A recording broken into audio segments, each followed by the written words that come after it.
Hi, everybody. Welcome to English Digest. I'm Tom. Hi, I'm Stephanie. And, sometimes I like to listen to music and I like a good beat. And when I hear a good beat, I want to go dancing, okay? Go down and do some dancing at the local disco or the local club or whatever. I like dancing myself. I always dance to the music that they're playing in stores. As I walk past on the sidewalk, I'll start dancing. They think I'm weird, but, I do have a sense of rhythm and I like to dance. But I'm not sure if I would ever want to participate in a dance marathon.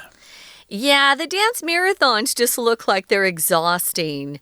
I was just talking to Tom before we started today, and when we were growing up, it seemed like there were more TV shows that featured some sort of dance marathon, but it was not in current day or modern day times. It was, in the 50s, the 40s, or even earlier, and it just seemed like they weren't having fun as they were dancing. They were just exhausted and trying to remain standing.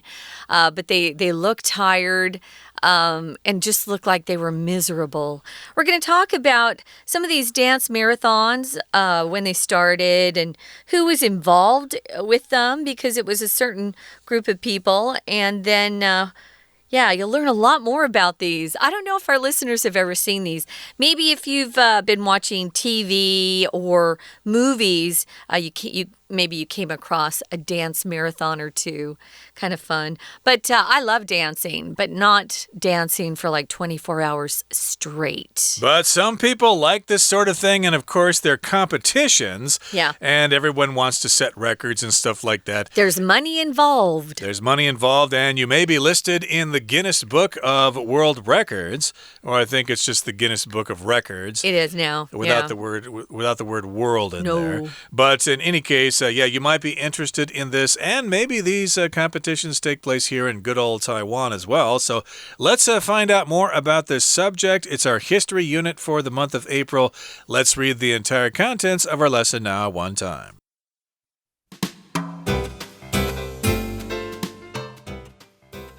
A large hall is packed with spectators watching intently as tired couples shuffle around the dance floor. Some of the dancers are asleep on their feet, held up by their partners, yet none are prepared to quit. They're competing to win a dance marathon. Such events enjoyed massive popularity in the U.S. during the 1920s and 30s. But behind them lay a story of poverty and despair. When the first dance marathon took place, no one could imagine the grim contests of endurance they would become.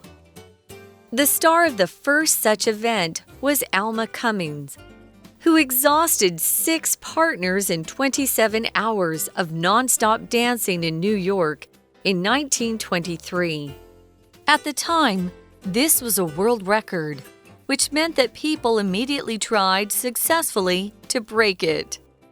Dance marathons became a craze, but while in American cities they were simply an amusing spectacle, in the country's rural areas, they were something else entirely. The U.S. economy was flourishing, and people were heading to the cities for industrial jobs and all the entertainments and conveniences urban life had to offer. Those left in the countryside were becoming increasingly desperate, and dance marathons helped them escape from their lives. What's more, the competitions provided food and shelter during the events, as well as cash prizes for the winners. Meanwhile, audiences could watch as the competitors pushed their bodies to the limit. Little did Americans know that this rural tragedy would soon swallow them all.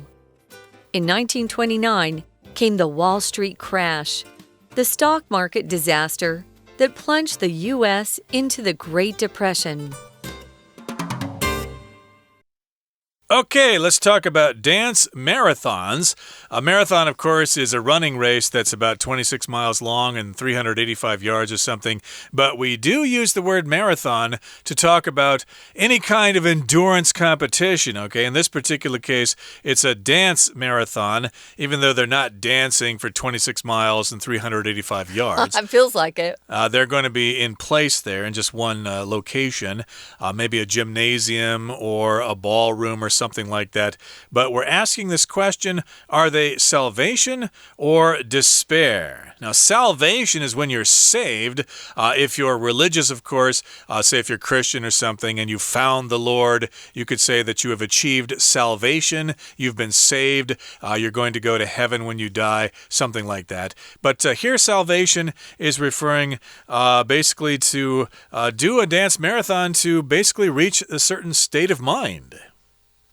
Right, so despair. Woo. Despair is when you have no hope left.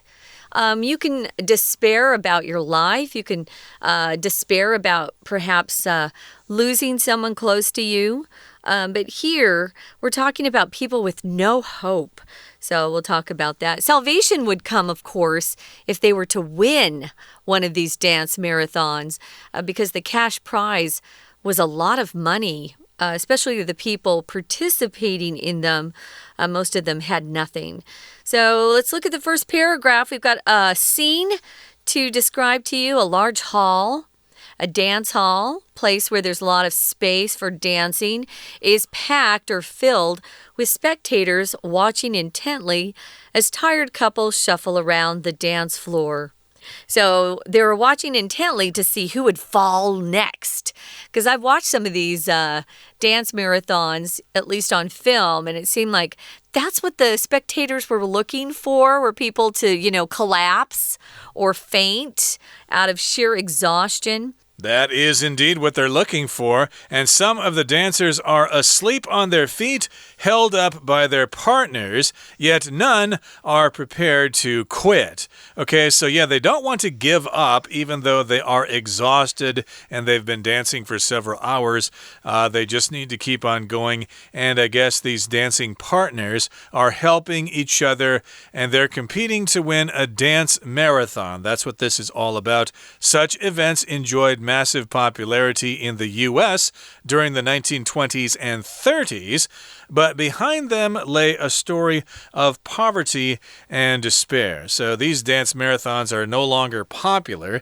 You might hear about them going on here or there, but of course their heyday, or the period of time when they were very, very popular, was during the 1920s and 30s, between the wars there, between World War I and World War II, maybe in the Roaring 20s or the Great Depression of the 1930s, which we'll get to in just a second. Now, when the first dance marathon took place, the very first one, no one could imagine the grim contests of endurance they would become. If something's grim, there's nothing to smile about. If life is grim, it's dark, it's hard, there are a lot of challenges. If someone looks grim, ooh, they are frowning, they look upset. But without hope, I would say, too, grim. So the grim contests, they weren't fun where people were like, oh, yay. They might have been kind of fun at the very beginning, but as they would go on, as hours would pass by, they would become more and more grim. Now, when you're talking about endurance, you're just talking about just being able to last through a difficult time or for a long stretch of time, your endurance power. So this is endurance as a noun. So you're able to get through something or go through a situation or a period of time and not give up or collapse. Endurance. In endurance, runners are the ones that run those long distance races. I never wanted to participate in a marathon, although I did support my friends in New York when they wanted to go. But I just thought, why? It's just, cruel to your body to do that. Right, so this is an example of an endurance contest where you have to last a long time.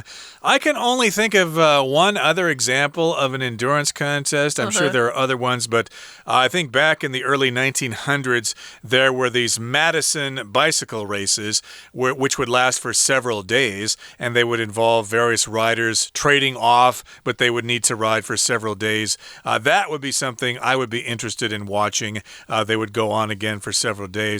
But this is a dance marathon that continued for several days. And the star of the first such event was Alma Cummins, who exhausted 6 partners in 27 hours of non-stop dancing way back in New York in 1923. So, yes, this was the first star of the dance marathon, a woman by the name of Alma Cummins, which is kind of cool to me because my grandmother's first name was Alma. You don't really hear of women with the name Alma anymore. I think it's maybe a name from Scandinavian countries or something like that. But in any case, the point is this woman exhausted 6 partners. You can feel exhausted because something is exhausting. Oh, this dance marathon is so exhausting, therefore I feel exhausted. But here, if you exhaust someone, you just wear them out. You make them so tired, they just can't continue. Yeah, so be careful. There's the common mistake made here in Taiwan that people use an ing word to describe themselves rather than the ed or the adjective form they should. For example, I'm exhausting. Ooh, if you say you're exhausting, it means people don't want to be around you because you just make everyone tired for some reason. Or I'm boring means you're boring to be around instead of I'm bored, which means you feel bored because you don't have anything to do. Be careful with that. I still hear mistakes made every once in a while. So, yeah, they were exhausting for the people who were participating. The people were exhausted that were competing. So this particular person, Alma Cummins, a woman, she went through 6 partners in 27 hours of nonstop dancing in New York way back in 1923. I think some people naturally have more energy, you know. My dad, I know growing up, he slept about 4 hours a night. That's all he ever needed. And I always thought that was unfair. My mom needed twice as many hours. But Dad, 4 hours was enough. And he just, that was plenty for him. There are people out there like that. Maybe Alma had a lot of energy. We're going to continue talking about this, guys. But first, we're going to take a break. 听众朋友大家好，我是安娜。我们大家都知道 run a marathon 是跑马拉松的意思，但是你有听过 dance marathon 跳舞马拉松吗？我们这2天就要来带大家看一下跳舞马拉松这个比赛的历史哦。好，现在第一段呢，先提到一个场景，不过呢，要描述这个场景呢，作者先用现在式，也就是在舞厅里面呢，挤满了观众，然后他们很专注的在看一对一对疲倦的舞者在舞池当中拖着脚步跳舞。好，因为太累的关系，所以有一些舞者呢，在舞伴的支撑之下，居然站着睡着嘞。好，最后面呢，句子还有一个 yet， 也是一个连接词，表示一种转折，但是没有人想要退出因为他们正在想要赢得一场跳舞马拉松，他们正在竞争。当然这一类的比赛呢，其实是在美国大概在20到30年代的时候非常受到欢迎，所以在第一段第4句开始要谈到这样子的事情，当时的历史，整个时态就回到了过去式。不过呢，这样子的一个跳舞马拉松在背后隐藏着一个很贫穷跟绝望的故事。其实当第一场跳舞马拉松举行的时候，没有人能够想象他们居然会变成这种很残忍的耐力比赛。在第2段第1句当中，我们看到的 imagine 的受词 the great contest of endurance， 这是一个先行词，后面带了一个关系子句，从 they 到句尾的地方，关系词的that 或者是 which 省略掉了。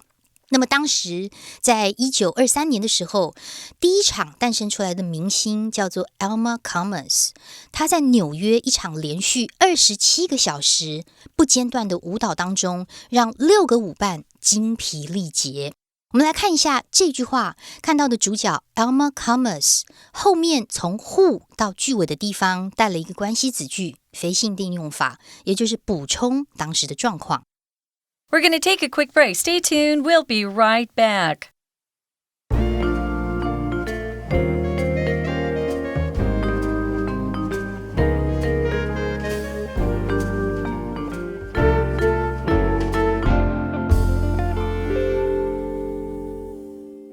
Okay, let's continue to talk about dance marathons.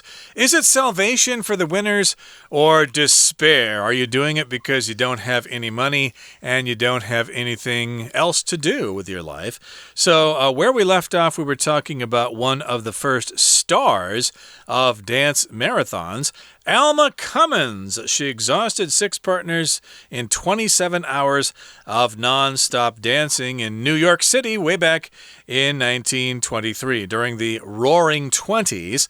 And at the time, this was a world record, which meant that people immediately tried and succeeded to break it. So yeah, once someone breaks a record, everybody else wants to break that record. I'm not sure if Usain Bolt still holds the world record in the 100-meter run. He is a fast fella there, so it's probably going to be difficult to break his world record. But yeah, I'm sure lots of sprinters around the world would love to be the next person to hold the world record. And yes, Alma Cummins probably did not hold that record for very long because lots of people wanted to break that record. Oh, yeah, that always happens, doesn't it? So, dance marathons became a craze. Here, craze, guys, is a noun. It just means some sort of trend that everybody's getting into. It's really hot for a while.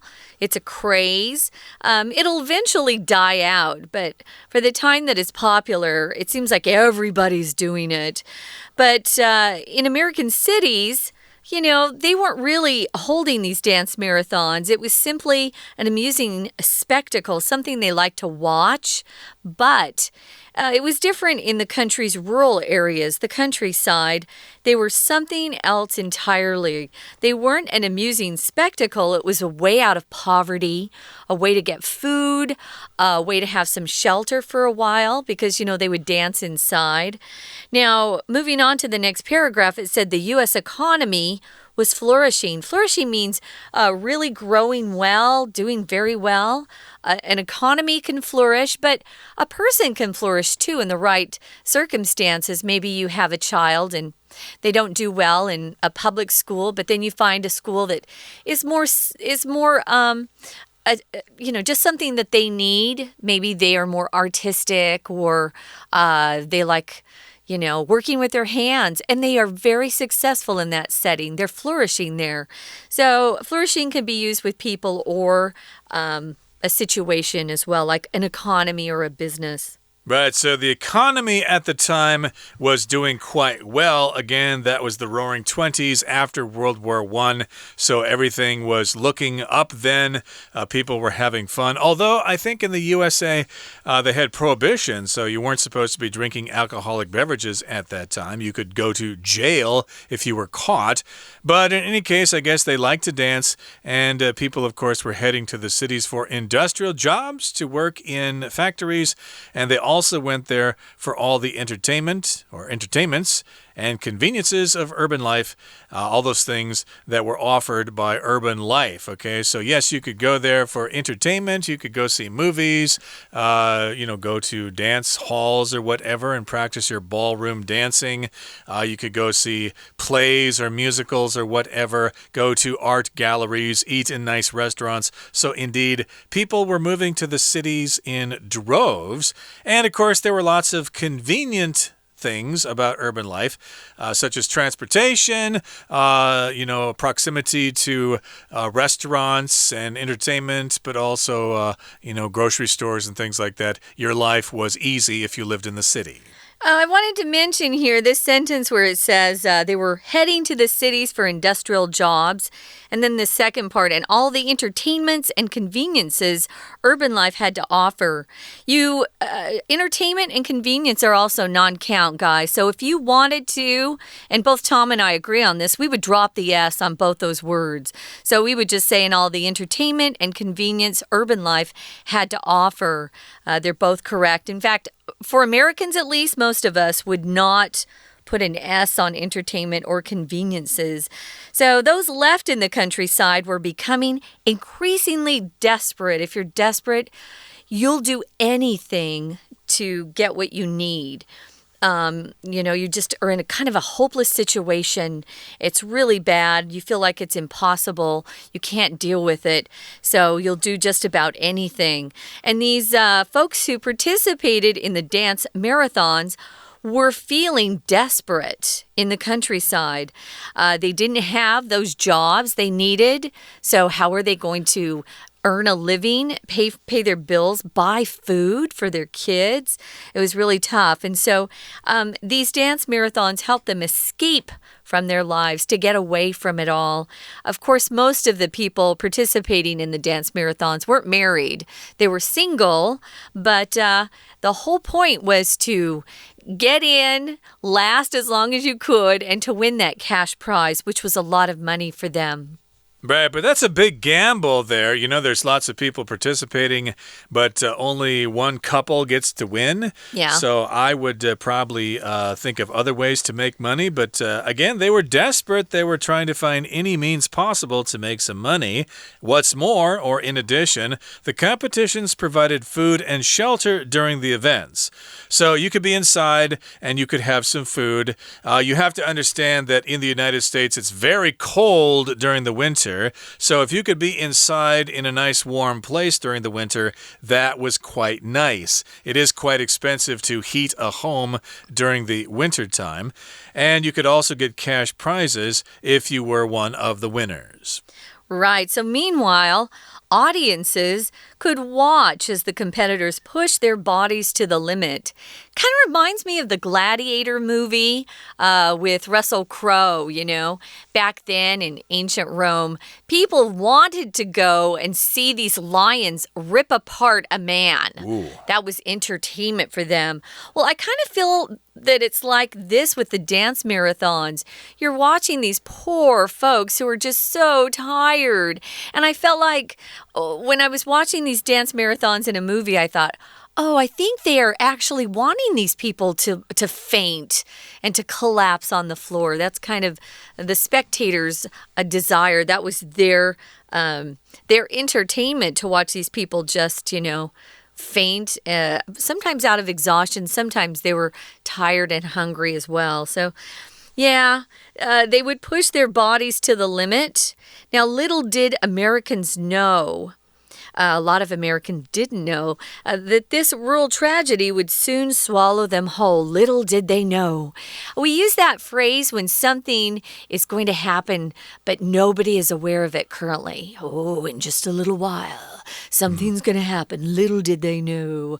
Well, the tragedy, of course, was the big crash of the stock market. Tragedy is a word we use when something awful happens. It's usually with a natural disaster, a death. Usually with tragedy, you tend to have someone or some people who are seriously hurt, maybe a serious accident, a crime, and typically tragedy will often accompany a death. So yeah, the tragedy would soon happen to all of them, and that was the big crash of 29. Yep, and that, of course, was the Wall Street crash, the stock market disaster that plunged the U.S. and the rest of the world into the Great Depression. And, of course, I think you all know what a stock market is. Of course, the stock market here in Taiwan is quite popular. If you invest in stocks, of course, you buy shares of a company. And, of course, you want those stocks to increase in value so you can make money. That's what it's all about. But, hey, if the stocks lose value, then you've got a stock market crash, and that's what happened back in 1929. Okay, we'll continue talking about dance marathons in our next lesson, but right now we're going to listen to our Chinese teacher. 那么在当时，这当然是一个世界纪录咯，也就是指的是大家就很想要紧接着要挑战啊，也成功的打破的这一项世界纪录。所以当时跳舞马拉松就变成一个 craze， 一个热潮。但是虽然在美国的城市当中，他们是有趣的一个奇观，可是在乡村的地区却完全是另外一件事情。在第二段最后一句当中，我们可以把 but 前后做一个切割，因为 but 之后带了一个 while While 在这里根据文意来推测是 although 虽然的情况，文章讲的是虽然在城市就觉得很好玩啊，大家觉得很有趣，但是在乡村却是另外一回事。所以到底是怎么一回事呢？第3段提到，因为当时美国的经济蓬勃发展，所以大家都到城市去从事一些比较工业相关的工作，而且可以享受城市生活所提供的一切的娱乐跟便利。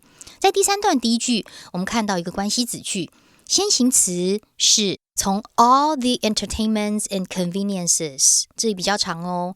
那么关系子句从 urban life 一直到句尾的地方，关系词的 that省略掉了。用 that 的原因是因为先行词有 all 这个字，所以经过了这个强调，所有的 entertainments and conveniences 关系词只能用 that。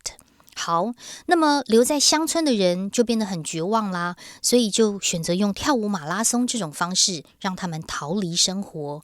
不过在这一段，也就是第3段第2句的地方，也有一个关系子句哦，先行词是 those， 指的是那些人。哪些呢？从 left 到 countryside 是简化的关系子句，省略的是 that were 被留在乡村，也就是没有到都市的人。好，那么他们觉得很绝望，然后呢，希望用跳舞马拉松来逃离生活。那么当然另外一个原因是因为跳舞马拉松在比赛的时候可以提供食宿，而且提供奖金给优胜者哦。我们在后面 What's more 第3句的这个地方，请注意一下，后面有一个介系词或者是连接词都可以，3个字可以把它写起来，叫做 as well as， 其实它就是和以及连同的意思。那么同时观众可以看到参赛者把自己的身体呢整个推向了极限。不过文章最后2句话都是倒装，第一个倒装出现在这一段的第5句的地方 little 是几乎没有，这里的 little 呢是 no 的受词，只要是 little 被当成否定字，几乎没有就是否定字，它放句首的时候句子会形成倒装。所谓的倒装呢，有一种是看起来很像疑问句，所以我们看到的是 Little did Americans know， 知道后面这个状况，也就是乡村的悲剧将会很快的吞噬所有的人。那么另外一个倒装出现在最后一句，我们看到的是 In 1929， 时间放前面，动词出现了 came something，The Wall Street Crash， 也就是华尔街崩盘这件事，后面带了一个逗点之后的同位语，这个同位语是 The Stock Market Disaster， 股灾，而股灾之后又带了一个关系子句，从 that 一直到句尾的地方，这个股灾让整个美国陷入了经济大萧条。我们明天还会继续谈更多有关于跳舞马拉松的故事哦。我是安娜，我们明天见。That's the end of our lesson for today, but hey, stay tuned for our program. Next time it's going to be a really good time when we continue talking about dance marathons. You might want to put on your boogie shoes yourself. Please join us then. From all of us here at English Digest, I'm Tom. I'm Stephanie. Goodbye. Bye.